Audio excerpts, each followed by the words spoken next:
Nexia'ni puliga Lacetti o'qtab yurgan obunachilarimiz bo'lsa, mana yaxshidan suyaklari butunidan o'qtab yurganlar bo'lsa, mana sizlarga 2009-yilda ishlab chiqarilgan Lacetti mashinasi.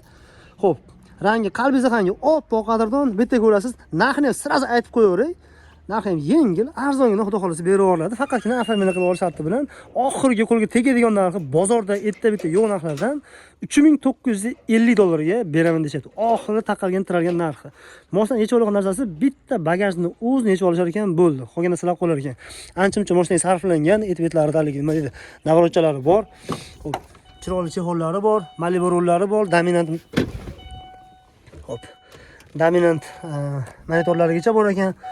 Probegi tabloda 117 ming turibdi, lekin bu tablo almashgan bo'lsa ham kerak deyapti. Egalarning o'zlari aytishyapti. Yana bir telefonlashib ko'rib yoki bir tekshirib oladigan odamlarning bo'lsa, tekshirib olsalar ham bo'ladi. 1.8 yog'ni soti oz-moz bor deyapti, lekin tutagani yo'q deyapti.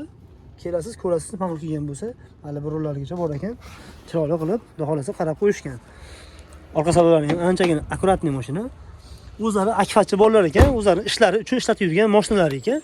Endi aka kattaroqdan yaxshiroq mashina olaman deyapti, shuning uchun sotyapman deyapti. Xo'p, bagajlarni o'zi yechib olsam bo'ldi deyapti. Rezinkan taylarini ko'rib chiqdim.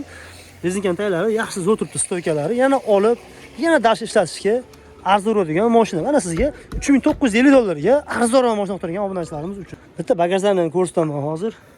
Bagajlari ham kantashkalari xudo xolasa joy-joyida turibdi. Metalni yilni bilmaysiz, nechinchi yilligini ukam? Bilmaysiz-a? Bu shumkasini nimaga shumka qilib qo'ygan deb ko'pchilik savol so'roq qilishadi. Shu uchun buni tekshirishning eng zo'r oson yo'li mana shu tagiga yetib qarab tekshiravasizlar. Taglari mana chiroyli bo'lib, akkuratli bo'lib turibdi. Bir kalta-palta yegani uchun emas, просто toza saqlayman degan maqsadda qilishgan ekan. Bu ham o'zi anchagina kirib olib qolibdi.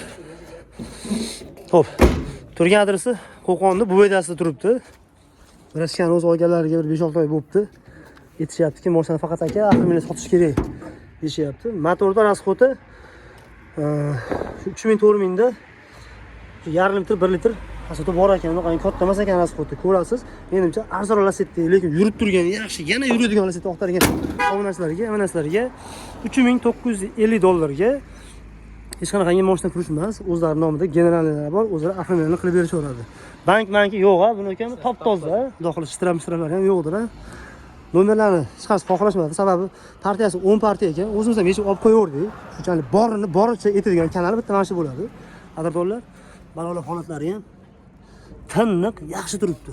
Angrenni oladigan odam bo'lsa generalniy bo'laveradi, Angrenni odami. Angrenni odami generalniy bo'laveradimi yana? Yo'q-a? Ha, yaxshi. O'zi Angrenni mashinasimi bu? Ha, yaxshi. Qadrdonlar, boshinglar bo'lmasa.